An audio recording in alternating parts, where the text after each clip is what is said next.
안녕하세요. 허브경제TV입니다. 오늘 볼 종목은요, 엔캠을 좀 보도록 하겠습니다. 엔캠은 결과적으로 놓고 보면 여기 61선과 121선 지켜줘야 되는 구간에서 지켜주고 뭐가 나왔죠? 반등이 나와줬습니다.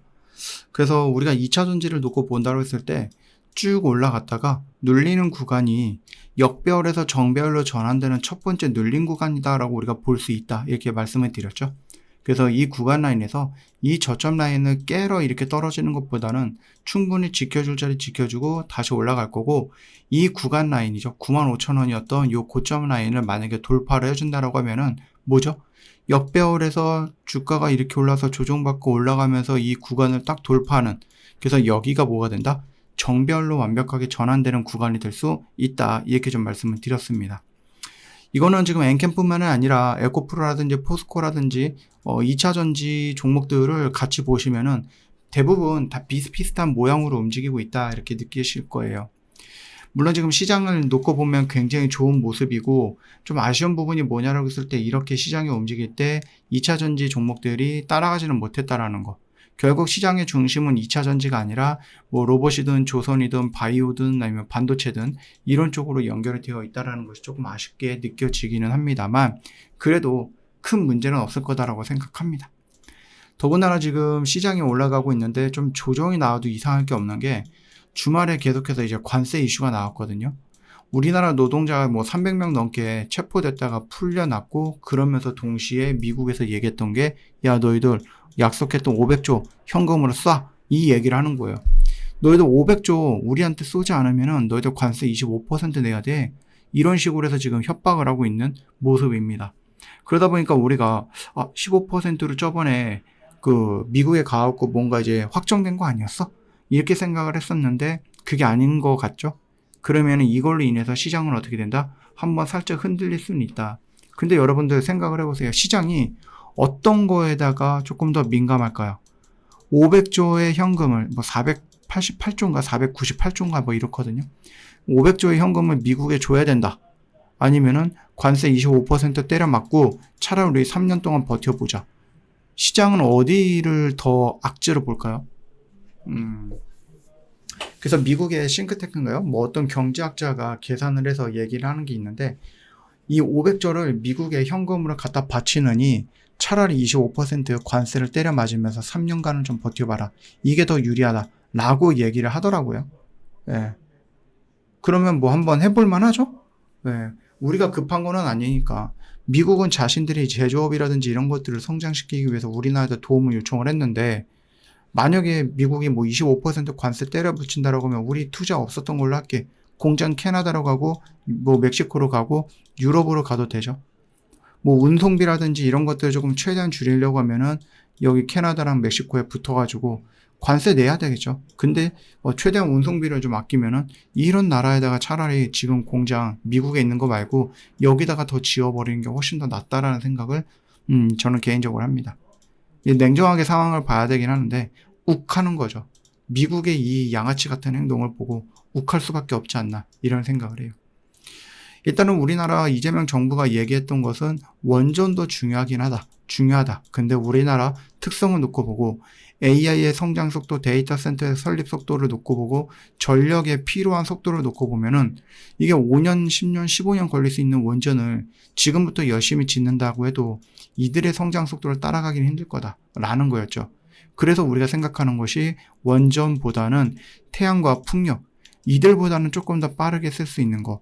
그리고 원전은 뭐 이것도 이제 친환경이다 아니면 신재생이다 뭐 이런 식으로 얘기가 나오기는 있는데, 문제는 뭐예요? 이게 한번 사고가 나면은 그 지역이 풍지박살 나는 거죠.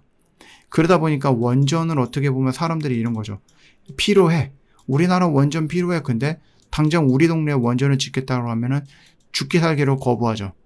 그러니까 이번 정부가 얘기하는 것도 이거예요. 원전은 정말로 중요한 것도 맞다. 성장시켜야 되는 것도 맞다. 근데 우리나라에 원전을 지을 땅덩어리가 없다. 이런 얘기를 하고 있는 거죠. 물론 태양도 땅이 필요하지만은 이 태양이 무조건 땅에만 이렇게 필요한가, 그것도 아니죠. 건물 옥상들, 우리나라 건물 진짜 많잖아요.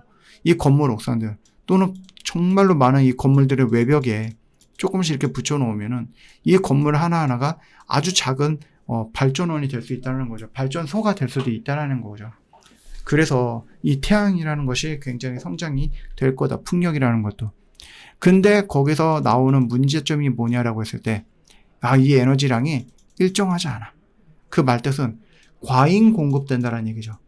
그래서 과잉 공급을 지금 우리가 좀 컨트롤할 수 있는 것은 뭐죠? 그냥 태양광이 있으면 여기를 덮어버려. 그래서 태양 흡수를 못하게. 에너지를 못 만들게. 풍력이 있으면 요거를 멈춰버려요. 이걸 안 돌아가게.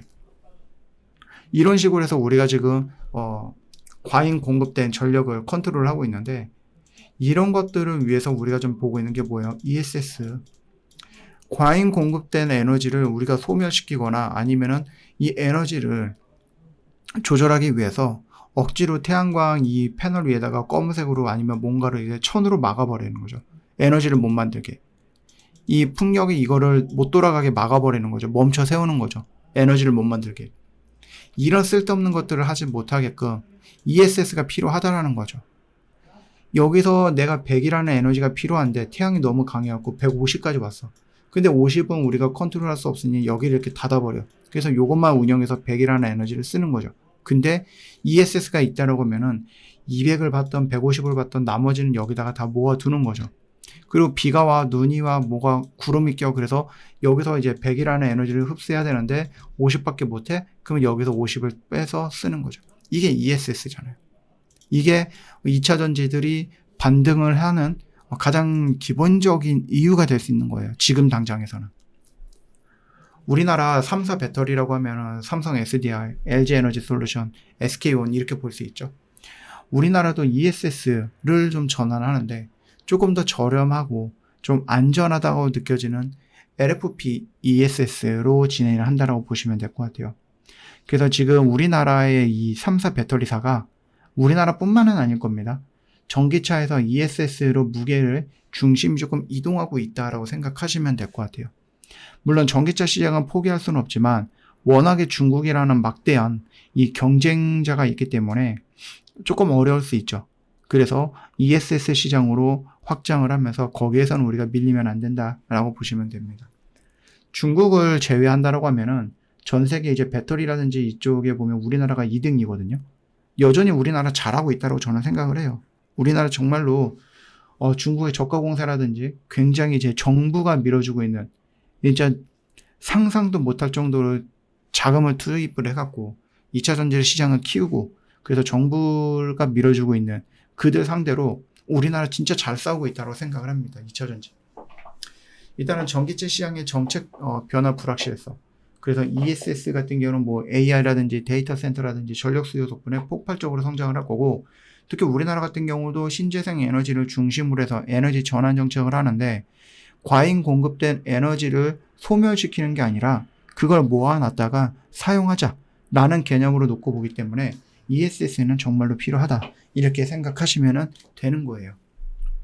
그래서 이 배터리 관련되어 있는 종목들 뭐 엔캠뿐만 아니라 뭐 PNT라든지 코스모 신소재, 코스모 화학이라든지 등등등 해갖고 에코프로 형제들도 마찬가지고요.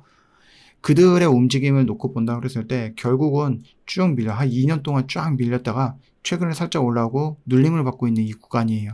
대부분이 이런 형태예요. 그러면은 이 형태에서 이런 식으로 해서 이 고점을 돌파한다?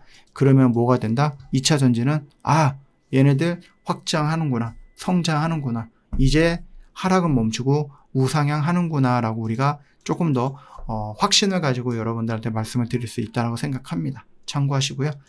저 허브경제TV의 공식 채널 보시면 여러분들 여기 있는 뉴스를 활용해서 매매할 수 있어요. 충분히 도움이 되는 내용들이다 라고 생각합니다. 그리고 저희가 이제 장 끝나면 막 이런 것도 올려놓는데 여러분들 가끔 생각할 겁니다. 아니 왜 이렇게 많이 매일같이 이런 것들을 올려놓을 수 있지? 이게 정말 실력인가? 이렇게 생각하실 수 있는데 가능한 이유는 뭐예요? 저희 오늘 매수해서 오늘 매도한다라는 그런 마인드로 매매를 하는 거죠. 물론 저희가 뭐 스윙도 하고 단기 단타 다 하기 때문에 뭐 어떤 영역도 상관없지만 그래도 저희가 이런 식으로 매일같이 올려놓을 수 있는 것들은 이런 마인드로 오늘 매수해서 오늘 매도, 오늘 매수해서 무조건 내일 매도 뭐 이런 식으로 해갖고 진행을 하는 거죠. 여러분들도 할 수 있어요. 네. 그만 이제 여러분들이 저희 공식 채널에서 이런 것들을 하는구나 다시 내가 이제 한번 해보고 싶은데 근데 조금 부담이 되는 게 있어요. 뭐 반년을 해야 돼, 3개월을 해야 돼, 1년 해야 돼. 그 금액적인 부분도 부담이 될 수 있고, 그래서 그 진입 장벽과 부담을 확 낮췄습니다. 여러분, 저희랑 일주일만 할 수 있는 이런 매매 방법도 반도 저희가 새롭게 만들어 놨으니 많이 이용해 주세요.